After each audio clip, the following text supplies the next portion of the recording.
Very good evening, my all dear student. I welcome you on behalf of Scholars Public School and my name is Mukesh Vishwakarma. मैं आपको first flight book class 10th में NCERT की जो book है उसकी पहली poem पढ़ा रहा हूँ जिसका नाम है डस्ट ऑफ स्नो, जिसको लिखा है रॉबर्ट फ्रॉस्ट ने.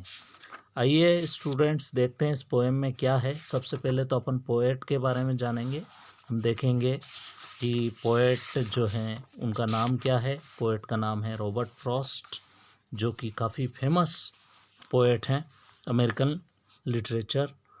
इन्होंने शुरुआत में लिखी है और सबसे पहले देखने वाली बात यह है कि ये अमेरिका से पहले इंग्लैंड के अंदर फेमस हुए, क्योंकि इनकी इंग्लिश लिटरेचर जो है वो काफ़ी अच्छी मेटाफिज़िकल मानी जाती है. रॉबर्ट फ्रॉस्ट आमतौर पर जो पोएम्स लिखते हैं, वो पोएम इन्होंने लिखी है वो जो है पूरी तरह से नेचुरलिज्म के ऊपर है. नेचुरल जो पोएट्स हैं उनमें इनको काउंट किया जाता है. तो देखिए पहला स्टेंजा इसका देखते हैं. The way a crow Shuk down on me the dust of a snow from a hemlock tree. तो पहले इसमें हम देखते हैं कि इसमें राइमिंग स्कीम क्या है. तो इसमें राइम स्कीम जो है वो पहले स्टेंजा में ए बी. अब डियर स्टूडेंट्स, इसमें देखने वाली बात ये है कि राइम स्कीम होती क्या है. एक्चुअली में इसको पोएटिक डिवाइस कहा जाता है. लास्ट का वर्ड जो है पोएम का, वो जो लास्ट वर्ड है लाइन का, वो दूसरी लाइन से किस प्रकार मैच होता है, इसको राइम स्कीम कहा जाता है. तो मैं इसमें समझाता हूँ. लास्ट में इसमें डब्ल्यू है, डब्ल्यू, और दूसरी लाइन में इसमें ई है. तो आप देखिए डब्ल्यू जो है वो तीसरी लाइन में फिर स्नो में रिपीट हो रहा है, और ई जो है फोर्थ लाइन जो है पहले स्टेंजा की, इसमें ट्री के माध्यम से रिपीट हो रहा है. तो इसको राइम स्कीम को कहा जाता है ए बी. ठीक है. तो सबसे पहले इसके टाइटल पे जाते हैं और टाइटल देखते हैं. डस्ट का मतलब यहाँ पर है झटकना. ठीक है. डस्ट का मतलब यहाँ पर धूल नहीं है. डस्ट यहाँ पर वर्ब के माध्यम से यूज़ हो रही है, जिसको बोलते हैं झटकना. तो डस्ट आप भी बोलते हैं जब कभी धूल झटकते हैं, तो मैं इसकी डस्टिंग कर रहा हूँ. तो डस्ट मतलब झटकना. ऑफ स्नो, स्नो मतलब बर्फ़. तो ये इसमें दो तीन चीज़ें खास है कि एक तो क्रो, जिसको नेगेटिव सेंस में यूज़ होता है अक्सर सोसाइटी में. क्रो को, कौवे को अच्छा नहीं माना जाता है. इसको मौत का प्रतीक भी माना जाता है, अपशगुन माना जाता है. हेमलॉक ट्री भी इसमें जो है वो पॉइजनियस ट्री है, इसको जहरीला पेड़ कहा जाता है. ठीक है. तो ये दोनों नेगेटिव सेंस में. दूसरा स्टेंजा जो है इसमें, has given my heart a change of mood. तो दूसरा स्टेंजा है, इसमें कौन सा पोएटिक डिवाइस यूज़ हुआ है. तो इसमें यूज़ हुआ है सी डी.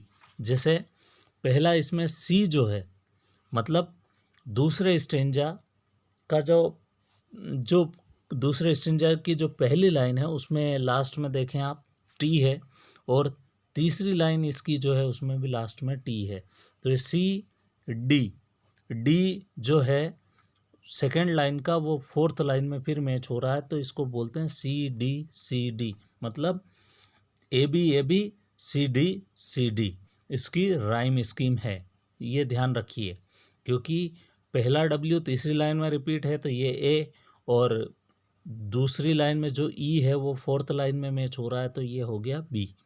और सी हुआ इसमें टी, जो पार्ट और हार्ट में रिपीट हो रहा है, और मूड और रूड में जो यूज़ हो रहा है उसको जो है डी काउंट किया है. चलिए देख लेते हैं. द वे अ क्रो मतलब एक तरीके से क्रो जो है, जिस तरीके से उसने शुक डाउन ऑन मी, जिस प्रकार हेमलॉक ट्री के ऊपर जो स्नो जमी हुई थी, उसने किसी भी तरीके से उसको हिलाया, स्नो को, डाली को हिलाया, जिससे क्या स्नो जो है झटक के कहाँ गिरी, इस पोएट के ऊपर गिरी. फोटो में देख सकते हैं पोएट नीचे खड़े हैं और ऊपर कौवा उड़ रहा है, जहाँ से कुछ झटकी हुई बर्फ, जैसे कुछ डालियाँ यहाँ पर काली दिखी और कुछ सफ़ेद, तो जहाँ काली दिखी है वहाँ पर भी बर्फ थी और वो किसके ऊपर गिर गई, वो पोएट के ऊपर गिर गई। और इसी के साथ जो है पोएट जो है वो नीचे खड़े हैं। The dust of snow from a hemlock tree, कहाँ से गिरी हुई है बर्फ, ये हेमलॉक ट्री के ऊपर से गिरी है और पोएट के ऊपर गिरी है। तो ये क्रो और हेमलॉक ट्री ये दोनों नेगेटिव सेंस है, चूँकि अपशगुन माना जाता है, नेगेटिव माना जाता है।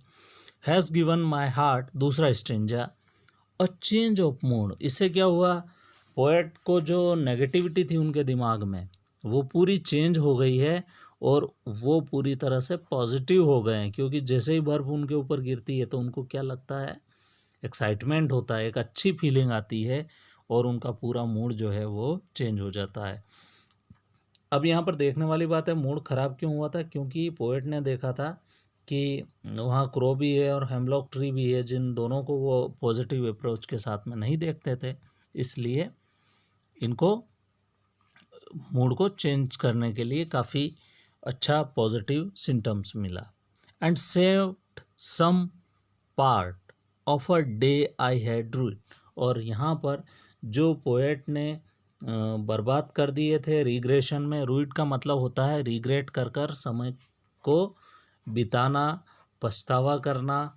तो पोएट ने जो है अब तक जो समय बर्बाद किया है उसमें से क्या हुआ, कुछ पार्ट उनका एक पॉजिटिविटी में गुजरा, क्योंकि उन्होंने जब नेचर का सामना किया, वहाँ पर कुछ बर्फ उनके ऊपर कोहे ने गिरा दी तो वो खुश हो गए, मतलब उनके जीवन का और समय जो खराब हो सकता था वो इसमें खराब होने से बच गया।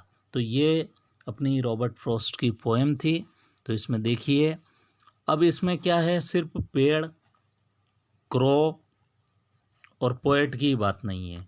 जीवन में क्या, जिस चीज़ को हम मान लेते हैं कि नेगेटिव है, अक्सर उसमें भी कुछ ना कुछ पॉजिटिविटी होती ही होती है। तो एक मेटाफिजिकल मैसेज देने की कोशिश यहाँ पर पोएट ने की है कि जो इन चीज़ों को हम नेगेटिव मान लेते हैं, अक्सर वो चीज़ें भी हमें कुछ न कुछ पॉजिटिव मैसेज दे ही जाती है। इसलिए इसको कभी भी नेगेटिव स्वरूप में दुनिया की कोई सी चीज़ को हमें नहीं लेना है, पॉजिटिव अप्रोच अपनानी है, पॉजिटिव चीज़ें सोचनी है लाइफ में। तो इसमें जो पोएटिक डिवाइस यूज़ हुआ है, एक तो इसमें रिपीटेशन यूज़ हुआ है, ठीक है, दूसरा इसमें एलिट्रेशन यूज़ हुआ है और एक इसमें इंजाबमेंट यूज़ हुआ है। इंजाबमेंट क्या है, कंटिन्यूटी में इसमें सेंटेंसेस है तो इसको कहा जाता है इंजाबमेंट। कंटिन्यूटी जहाँ पर सेंटेंसेस में रहती है, जहाँ पर फुल स्टॉप ना हो या कोई कॉमा ना हो, तो इसमें कोई कॉमा नहीं है, लगातार जो है इसमें स्ट्रेंजास है और एक स्ट्रेंजा इसमें 4 लाइन का है। और इसी में जैसे एलिट इसमें रिपीटेशन जो है वो कहाँ पर हो रहा है, सेव्ड सम पार्ट में ये डबल डबल इसमें यूज़ हो रहा है, ठीक है। तो आज के लिए इतना ही। Thank you so much for joining me. Thank you. इन नए वीडियो में मैं आपके लिए क्वेश्चन आंसर्स इस पोएम के वो लेकर उपस्थित होऊंगा। Thank you so much.